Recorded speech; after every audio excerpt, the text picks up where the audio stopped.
So thank you so much for joining us today, Rustom. Thanks for having me, Jennifer. Appreciate it. So today we're going to be talking a little bit about the last 10 years of emerging markets as the EMI looks back on the last decade of its existence. So with your experience, I wanted to ask how you think emerging markets have made progress in the last decade. And we can talk about specific markets and specific milestones. Well, I think there's two kind of key trends that we've witnessed in the last few years. One is that different emerging markets, or the way we define them, have developed different sets of core competencies. And so when you're out there scouting around Asia for a good base to do business, one that has great infrastructure, one that has good talent, you usually guide towards, let's say, a Singapore, even though you could argue that Singapore isn't really emerging anymore. If you're looking for a place where you need lots of engineers and maybe solid IT talent, you kind of gravitate towards an India, and so on and so forth. So I think over the last couple of decades, these emerging markets have developed unique skills and capabilities that are, if you like, their value prop. The other interesting trend, of course, has been that a lot of these markets that we used to call emerging really aren't emerging anymore. They have emerged. And China, of course, is the shining example of that. Anyone who thinks it's still emerging is really not reading the news much. It's a global superpower, make no mistake about it. It's economically, politically, and in many cases, technologically a superpower. That, of course, has been a big trend. It's, of course, also lifted hundreds of millions of people out of poverty during that time, which I don't think we'll get to see again in our lifetime. So two key trends. One, there's a set of countries and jurisdictions that have developed sort of core capabilities, and another that many of these countries that we did call emerging markets really aren't emerging anymore. They have emerged. Yeah, I would say the last point is very relevant for sure. A lot of our recent research in the last couple of years has been focused on China, but now we're forcing to reevaluate what we actually consider an emerging market. Exactly. So sort of building off of that, what role do you think emerging markets are going to be able to play as we sort of move into this new global paradigm? I mean, as some emerging markets are no longer emerging, and also as we come off a period of rapid globalization to possibly deglobalization. We're not exactly sure where we're heading right now in this hopefully post-COVID-19 era.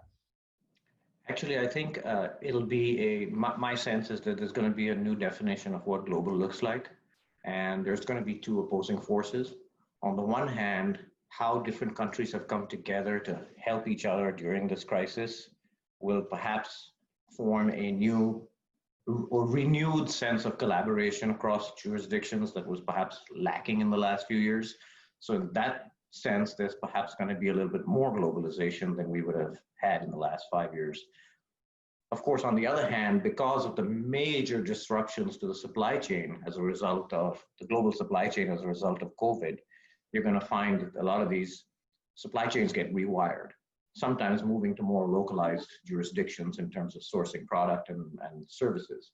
And so there's going to be that natural tension over the next few years. And that's a big opportunity for the emerging markets to kind of say, hey, how strong is our value prop? Where are we focused? What kinds of business do we want to pull towards our country?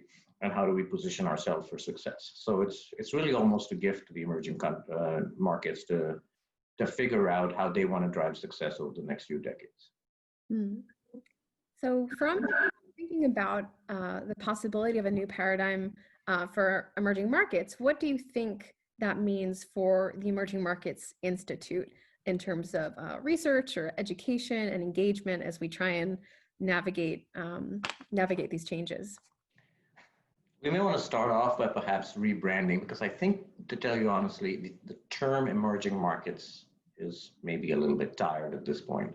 Something that's a little bit more like future superpower might be more relevant given where the world is today. In terms of just pure research and teaching, I think the idea of where the next wave of growth is going to come from in the world, what those jurisdictions look like, what it's like to do business in those jurisdictions, and how you can prepare as a business school your students, which are your customers, to kind of do business in those jurisdictions is kind of the core of what the EMI is all about. And I think that continues. What perhaps needs to happen is that it needs to be a little bit more of a dynamic list. And A, dynamic, and B, perhaps contextual. So depending on what industry you're talking about, that list of jurisdictions may be different for industry A versus industry B. So a little bit more segmentation, a little bit more refinement, and so on and so forth would, I think, be helpful for the Emerging Markets Institute to really start to develop a very targeted offering to its customers, aka the students. So do you think there's a way that the EMI could sort of add to and participate in the growth of emerging markets in general? And I guess how basically can the EMI help supply the skills necessary to MBA students to be engaged with the growth of emerging markets? Oh, there's so many ways to do that. Take for example just the kinds of students you attract into EMI. Let's say for a second EMI made it its strategic goal that over the next quarter of a century, it was going to touch the lives of future leaders in those emerging markets. So it's going to attract the kind of talent that lands up running industry or actually running the countries themselves in those jurisdictions. That's how it sources talent. That's how it creates content. That's how it builds its portfolio. That's one way for EMI to have a very direct impact on the future of those jurisdictions. The other area, of course, is always through education. How can you teach people both from developed countries to participate in those markets, and how do you help students from the emerging markets become more global in the way they think? And then the third piece is research.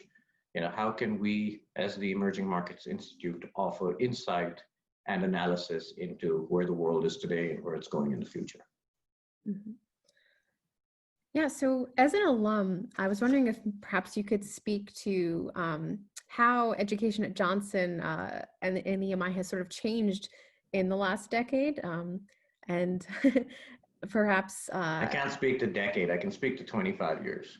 Sure, we could start with that. So just to put things in context, when I went to Johnson, very few people had laptops. We had 3 email terminals in the lobby of the Johnson School.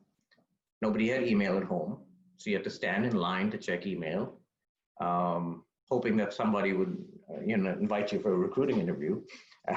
And of course, we were in Malott Hall, which was a very poor cousin of Sage.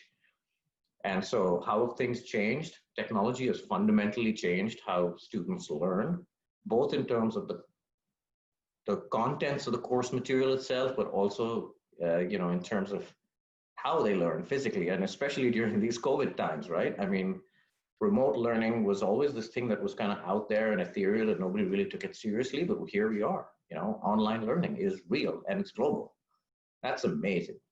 So that's one piece of it. The other piece is just the infrastructure and the talent available to Johnson now, especially since it's integrated into this College of Business at Cornell, I think has gone up by orders of magnitude.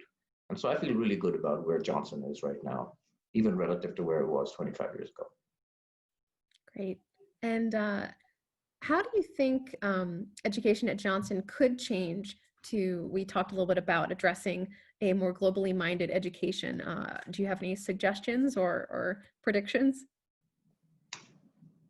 Perhaps 2 things. One is, and I speak out of ignorance because a lot of this might already be happening, but just leveraging the campus at Roosevelt Island to the maximum extent possible to pull in a student base that is really focused more on consulting and banking and maybe the startup environment, I think is important, because what lands up happening, as much as we love Johnson, there isn't a ecosystem of industry surrounding Ithaca, New York. There just isn't. It's not a critical mass enough to have a top 10 university business school located.